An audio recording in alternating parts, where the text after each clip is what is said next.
తిరుమల లడ్డూ కల్తీపై రాజకీయ యుద్ధం కొనసాగుతోంది. చంద్రబాబు హయాంలో లడ్డూ కల్తీ జరిగితే వైసీపీకి ఏం సంబంధమని జగన్ ప్రశ్నించారు. బోలే బాబాపై టీడీపీ వింత ప్రచారం చేస్తోందన్నారు. ఇందాపూర్ డైరీకి కావాలనే టీటీడీ టెండర్లు కట్టబెట్టాయని విమర్శించారు. అయితే జగన్ ఆరోపణలకి కౌంటర్ ఇచ్చారు హోంమంత్రి అనిత. వైఎస్ఆర్సీపీకి ఏం సంబంధం? తప్పు జరిగింది ఇప్పుడు చంద్రబాబు నాయుడు హయాంలో. రిజెక్ట్ చేసిన ట్యాంకర్లు మళ్ళీ వెనక్కి తీసుకొని నువ్వు వాడావు. సిబిఐ ఛార్జ్ షీట్లో చెప్పింది, నేను చెప్పలా. నేనేంటంటే సిట్ రిపోర్ట్ ఒకసారి చదవమనండి. అది ఇంగ్లీష్లో ఉన్న తెలుగులో ఎవరో ఒకరు ట్రాన్స్లేట్ చేస్తారు. కనీసం అది పెట్టి చాట్ జీపీటీలో తెలుగు ట్రాన్స్లేట్ అని కొడితే వస్తుంది. అది కూడా తెలియదు ఆయనకి. తెలుగైనా చదవడం వచ్చు కదా. బోలేబాబా రాజస్థాన్ది, బోలేబాబా ఉత్తరాఖండ్ కాదు ఇది అని. అది ఉత్తరాఖండ్, ఇది రాజస్థాను అని అంటారు. ఎవరు? ఇల్లు. హెరిటేజ్ హైదరాబాదు, హెరిటేజ్ విజయవాడ రెండు ఒకటి కాదు స్వామి. బోలే బాబా కంపెనీస్ అన్నవి రెండు కంపెనీస్, అవి వేరు వేరు కంపెనీలు. సో ఈ రెండు కంపెనీలు వేరు అన్నది చాలా క్లియర్గా అర్థమవుతుంది. కానీ ఈ ముక్క 5 సంవత్సరాలు సీఎం చేసిన వ్యక్తికి ఎందుకు అర్థం కావట్లేదో నాకు అర్థం కావట్లేదు.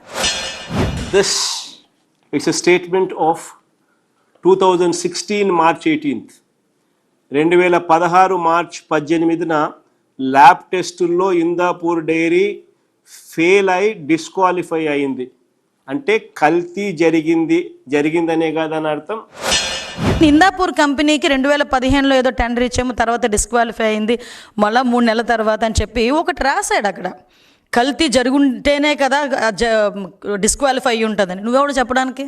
నీ దగ్గర ఆధారం ఉందా? టెక్నికల్గా ఏ విషయంలోనైనా డిస్క్వాలిఫై అవ్వచ్చు. నిజంగా నీ దగ్గర కల్తీ జరిగిందని డిస్క్వాలిఫై చేశారు, నా ఆధారం ఉంటే చూపించు. ఇంతకు ముందంత 300 రూపాయలు, 320 రూపాయలు, 330 రూపాయలు ఉంటే 658 రూపాయలకు ఇదే కంపెనీకి చంద్రబాబు నాయుడు గారు హయాంలో మళ్ళీ టెండర్ ఖరారు. 2015లో పాల ప్యాకెట్ ధర 19 రూపాయలు ఉంటే 2026కి పాల ప్యాకెట్ ధర 40 రూపాయలు. అబ్బా, పాల ప్యాకెట్ ధర పెరిగితే ఆటోమేటిక్గా నెయ్యి ధర పెరిగిద్ది కదా. మకరానంద్ శాస్త్రిని February 14, 2026న ఫైర్ తీసేస్తూ ఉద్యోగం నుంచి తప్పుకున్నట్టు February 14, 2026.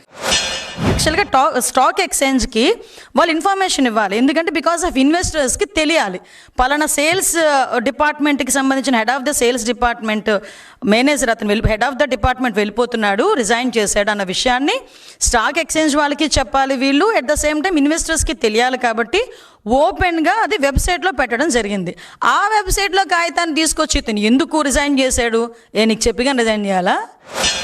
కౌన్సిల్లో చర్చ జరుగుంటే ఈ ఆధారాలన్నీ కూడా రీసెర్చ్ వింగ్ ఆల్రెడీ కౌన్సిల్కి కూడా సభ్యులందరికీ కూడా ఇచ్చినారు. అందుకనే చంద్రబాబు నాయుడు గారు బహుశా కౌన్సిల్లో చర్చ జరగకోకుండా విపరీతంగా అడ్డుకునే ప్రయత్నం చేస్తూ ఉన్నారు. మేము ఎప్పుడు కూడా సిద్ధంగానే ఉన్నాం.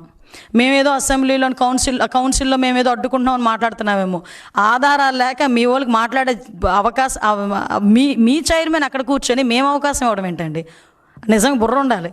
మీ చైర్మనే కదా అక్కడ. కొలంబోలో మ్యాచ్ ఆడుతా అంటే ఈయనకి ఏం స్వామి నాకు అర్థం కాదు. ప్రైవేట్ ఫ్లైట్లో కొలంబోకు పోయి మ్యాచ్ చూస్తాడు.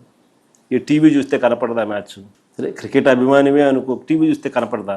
నేను కూడా నిన్న టీవీలోనే చూసిన మ్యాచ్. నేను వెళ్ళి చూడాలా, ఇంట్లో ఉండి నాకులా చూడలేడా అంట. నువ్వంటే జనాలంటే నిన్ను ఆల్రెడీ ఇంట్లో కూర్చోబెట్టారు కాబట్టి నువ్వు ఇంట్లో కూర్చొని చూడాలి. ఇప్పుడు ఇంట్లో కూర్చొని చూస్తావు. ఆయన జనాలు గెలిపించుకున్నారు. ఆయన సరదాగా బయటికి వెళ్తారు ఆదివారం పూట. ఒక క్రీడా స్ఫూర్తి కలిగిన వ్యక్తి.